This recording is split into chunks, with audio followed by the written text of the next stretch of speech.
Hi there, I'm Alan Mackenzie. A YouTube app for kids is a relatively new app. As we know, with a large majority of children, YouTube as a service is a massively popular service. Certainly the schools that I go to, anywhere between 90 to 95% of children say they use YouTube for various things, and a significant majority of those say that YouTube is their favourite thing to do online. Now, YouTube can be downloaded either from the Apple Store, in which you can see it is rated as 4+, and as you can see here, it is for children of 5 years or under, which slightly confused me a little bit, as I'll go through it in just a moment. It's also available on Google for Android, where they give it a PEGI rating of 3, which is very, very similar to the 4+, indeed. So when you first open up the YouTube app for kids, you get a number of screens that you have to go through. You don't really have to do anything on these. It's more informational rather than anything else. So first of all, it tells you about the content you get in YouTube Kids. Then it tells you that you can flag videos or inappropriate videos, and I'll show you how to do that in just a moment. Thirdly, it says what kind of videos does your child enjoy, and this is what confused me a little bit, because it says that YouTube for kids is for under 5s, but as you can see on here, you can set it up for preschool, school age, or all kids, so that slightly confused me a little bit.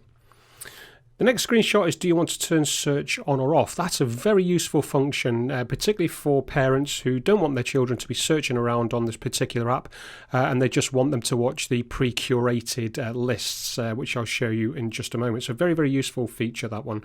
And finally, once you're done with those few screens there, it tells you that you're all set and you're ready to go. So when you open up the YouTube for Kids app, you're presented with this screen here. And it takes you straight into the first curated list, which is this one here, shows, as you can see in the top left-hand corner. Now, what's important to bear in mind here is with this particular app, you're not logging in anywhere. You don't need an account or anything. So in that regards, Google is not collecting any personal information in order to target advertisements. Although what it is doing, it is collecting certain information. And that information is based on what videos your children are watching. And the reason it's collecting that information is so that it can curate further videos for your children to watch, like recommendations, for example. And that's where you see these pre-curated lists, if you like. So again, at the top left here, we've got shows, and then lists of music. And then the third one is learning, which I think is fabulous for children. So, for example, down here, you've got National Geographic for kids, which the National Geographic videos I think are just absolutely wonderful for learning for the children. Absolutely superb. And then we've got the final button here, of the curated list, which is the explore button, and lots of interesting ones on those, as you can see in the middle there, probably the most famous one of all, which is the Stampy range of videos on there. Now, interestingly, we've also, if you look in the top right-hand corner here, we've got this magnifying glass, which is pretty much the search button. So children, if you allow them, can search within the YouTube for Kids app for videos that they may find of interest. In other words, those videos that are not in the already curated lists for them, so they can have a search around for them. So let's have a quick search on one of the more popular ones, which isn't for children, but it remains very, very popular indeed, and that, as I'm sure many of you are aware, is of course Grand Theft Auto. Let's see what it says on here. Let's search for that, and it says no, there's none on there. That's really good news. So that's very, very interesting indeed. So they're all the lists that your children can go through. The app itself is really, really simple to use. For the parental settings, it is simply this lock button down here in the bottom right hand corner. Just tap on that and it brings you up this screen on here. Now, if you look at the top, it says grown-ups only. And this seems to have confused a few of the reviewers online, because what it says here is, to access, please enter these numbers 8063, and each time this screen comes up it will be a different set of numbers. Now, many people are quite rightly saying, well, if that's the parental control, surely my children can just read those 4 numbers and put them in. in order to access the controls, and that's correct, yes they can. But what they seem to be missing is, if you look down here at the bottom, it says set my own passcode. So in other words, you can set your own secret passcode that the children don't know, and they can't change any of the settings without you having to put the passcode in for them. So that's a very, very useful setting to have on there. So let's go into the settings by first of all pressing on these 4 characters. What is it? 8063. So 8063. And let's go into the settings here, and as you can see, all you've got for the main the top 2 main ones here, which are the timer and the settings. So first of all, the timer, really useful function, particularly because you'll know as well as I do that children just want to spend many hours on this sort of thing, and it's not appropriate for them to be able to do that. So you can set it anywhere from between 1 minute and 120 minutes, and it's absolutely fabulous, because essentially what happens is, as soon as that timer finishes, or in other words, as it says up here, 17 minutes, as soon as that is up, then you will see this screenshot here. And they won't be able to go back into or view any of the other videos until you put your passcode in. So it's a very useful function on there. So let me just go back into the parental settings here. What we've got 6091 on there. So that's the timer. The second one that you need to be aware of is here, the settings. And again, the settings in here are ridiculously simple to use. First of all, at the top, you've got the audio, the app music, and the sound effects. Personally, for me, being old and being grumpy, I found the background music and the sound effects really annoying, but I'm sure children will enjoy them. But you can turn them on or off simply over in the right there, just by tapping on the appropriate button there. Down at the content controls that you can see just here, first of all you've got cast. What that means is, if you've got something like a smart TV or a smart Blu-ray DVD player, for example, you can essentially cast the videos from the device onto that other device. In other words, throwing the video onto a bigger screen to watch on a bigger screen, such as the TV. So that's casting, which you can enable or disable there. The next one is the search function, which essentially you can turn on or off. It's as simple as that. It's a simple on-off button. You've got content location, which might be quite useful if you want to watch videos either from other areas of the world or in different languages. So it could be quite useful in that respect. And also this one here, which is the home screen age level. And this is where you set it for preschool children, school-age children, or for all children. It's just worth having a play around with that yourself, just to see the types of videos that are coming up, and then just select the appropriate one to you.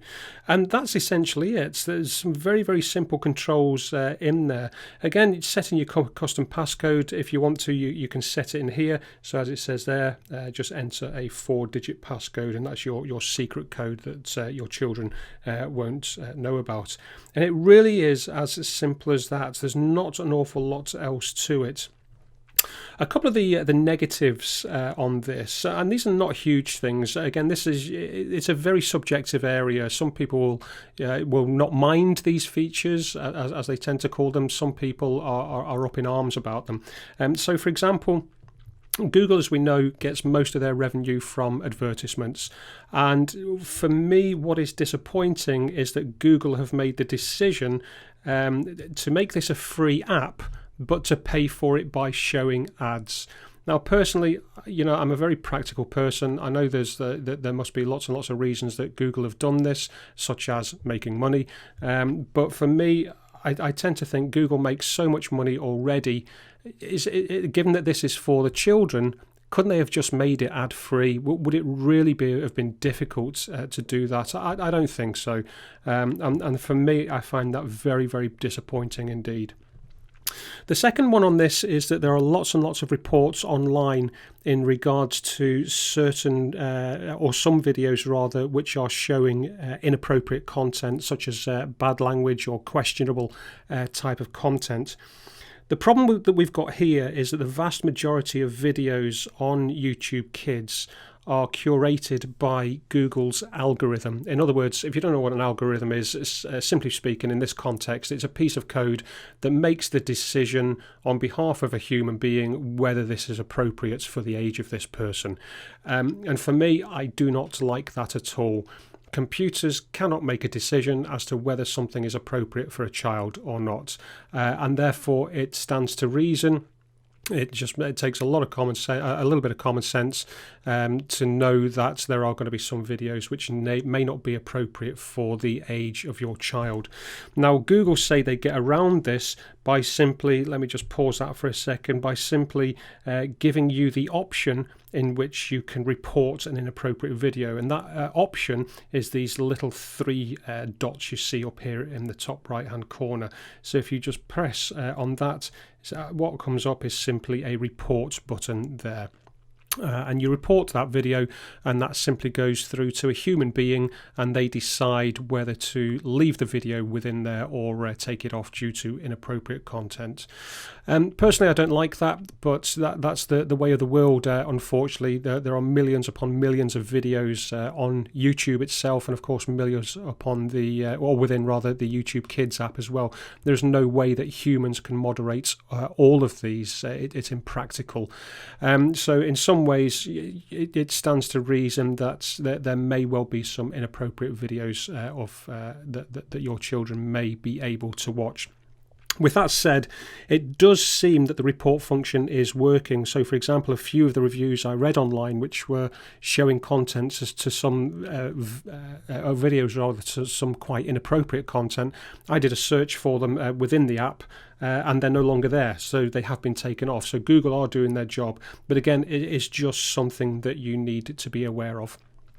The final negative point for me is that I wish within this app there could be a way of whitelisting videos that your children can watch based on your decision. In other words, you can create your own video lists or your own curated video lists. Now, at the moment, there's no actual way of doing that. I'm sure that may well be a feature that Google brings in the future, bearing in mind it is a very young app, and Google will want to respond to feedback, so we'll have to wait and see on that. So like I say, it is a very, very simple app. I do think it is a step in the right direction because there is an awful lot of inappropriate and indeed illegal content on the main YouTube service. So it's a step in the right direction. But for me, I don't think we're quite there yet. But like I say, hopefully this is a balanced overview for you, or a balanced review, and gives you enough information to make the decision for yourself.